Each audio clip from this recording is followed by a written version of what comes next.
Assalamualaikum warahmatullahi wabarakatuh. Perkenalkan, nama saya Atika Budiarti, NIM saya 152211140. Di sini saya dan rekan saya nantinya akan memperagakan KIE tentang pemeriksaan tambahan fertilisasi dalam screening pranikah. Selamat menyaksikan.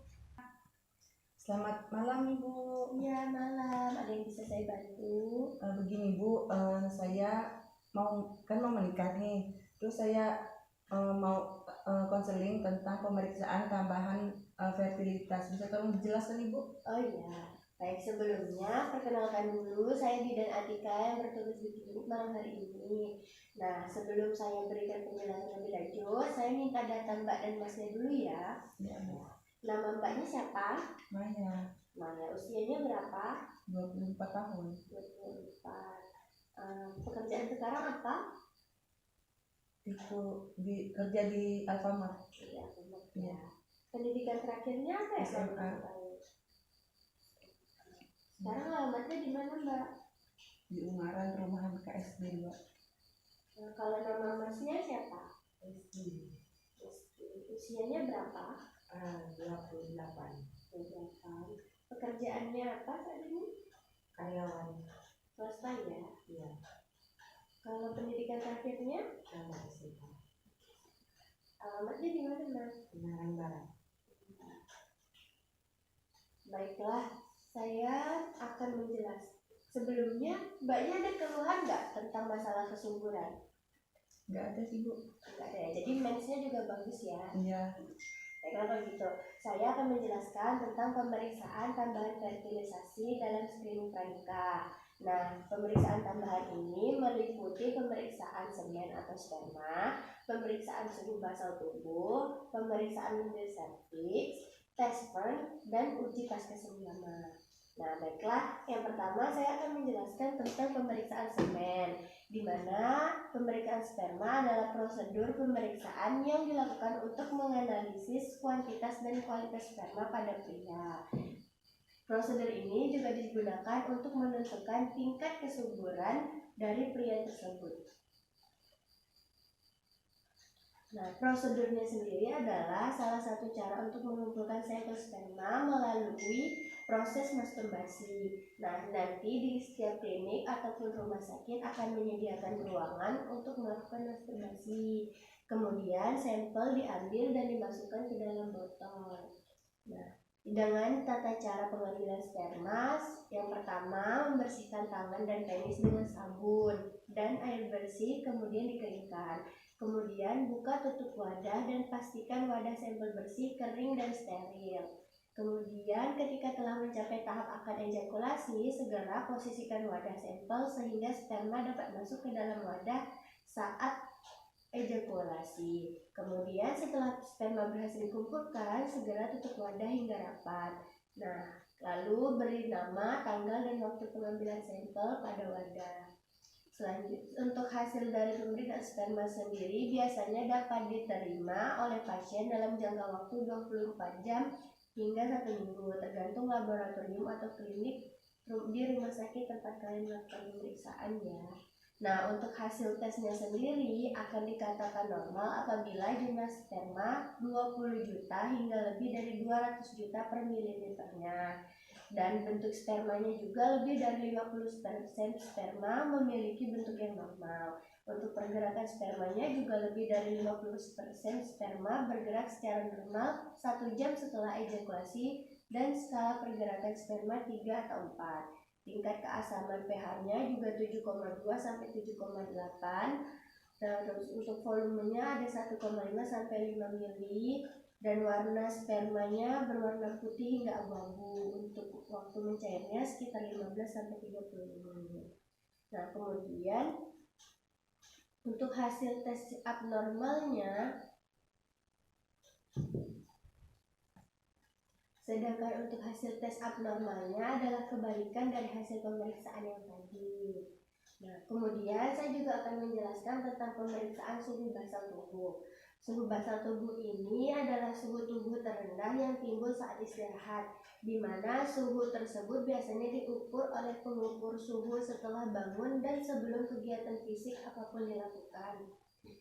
Untuk bisa mengetahui suhu basal ini, kamu membutuhkan termometer khusus. Nah, nanti termometer khusus basal inilah yang bisa digunakan setiap pagi sebelum beraktivitas. Caranya dengan memasukkan termometer ke dalam dubur ataupun mulut selama 5-6 menit. Untuk cara mengukur suhunya sendiri, pada suhu tubuh normal basalnya adalah 35,5 sampai 36 derajat Celcius. Sedangkan pada masa ovulasi, suhu tubuh wanita biasanya naik 0,5 sampai 1 derajat Celcius. Kenaikan suhu tubuh ini terjadi jika hormon progesteron yang bertugas menyiapkan jaringan dalam rahim untuk menerima sel telur yang dibuahi setelah terbentuk. Nah, kemudian saya juga akan menjelaskan tentang pemeriksaan lendir serviks, di mana lendir serviks adalah cairan yang dihasilkan oleh kelenjar yang berada di dalam dan di sekitar serviks atau leher rahim. Ciri-ciri dari lendir serviks sendiri bisa berubah seiring perubahan jumlah hormon sepanjang siklus menstruasi wanita, sehingga dapat digunakan sebagai salah satu penanda masa subur wanita.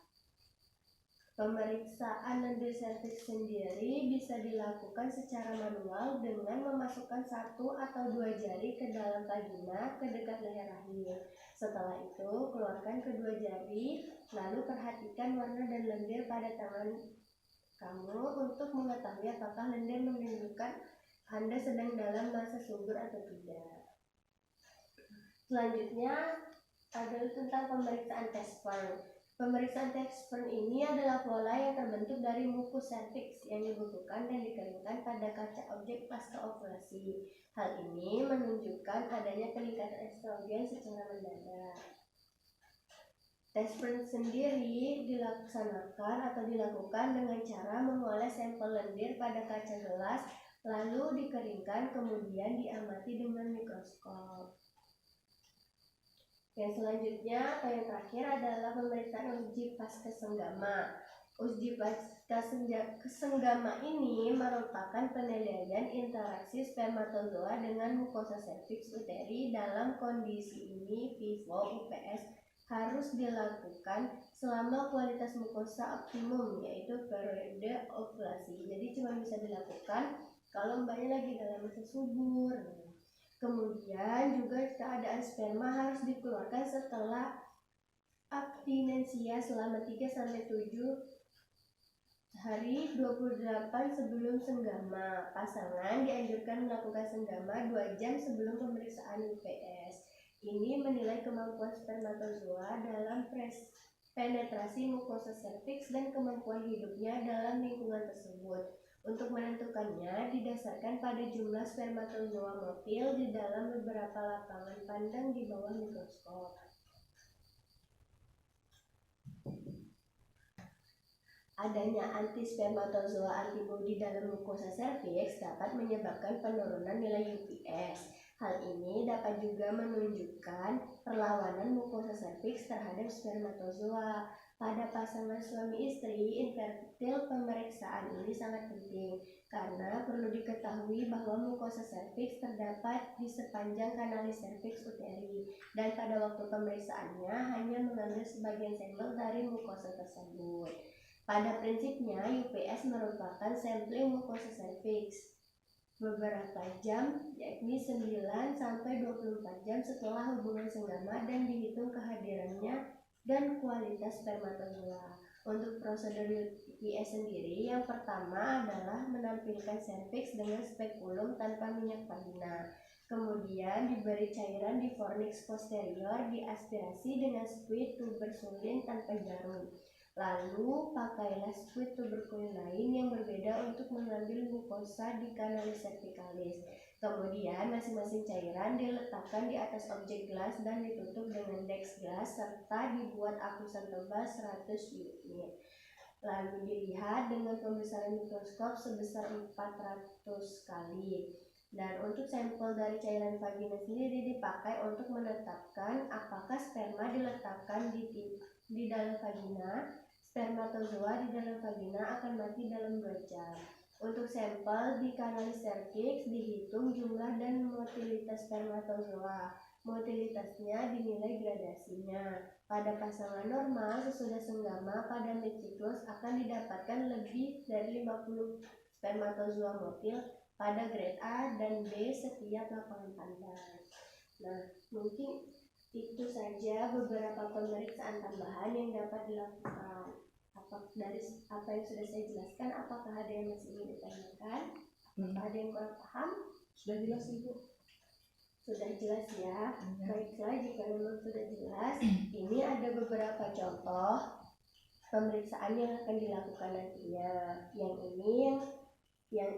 pemeriksaan semen. Lalu yang ini yang tentang sumber basal, nanti caranya contohnya seperti ini. Iya. Nah, kalau yang dari cervix nanti diambil lendirnya. Kemudian yang tes pun seperti ini contohnya, dan ini yang uji testis senggama. Nah, nanti hasilnya itu akan dimasukkan ke laboratorium, baru dicek di lab. Nah, baru keluar tergantung dari laboratorium tempat kalian melakukan pemeriksaan. Iya Bu. Terima kasih ya Bu untuk penjelasannya. Iya, sama-sama. Semoga setelah menikah nanti segera diberi kemuliaan. Amin. Terima kasih Bu, pamit Bu. Iya. Assalamualaikum. Waalaikumsalam. Itulah konseling yang telah kami lakukan. Sekian dan terima kasih.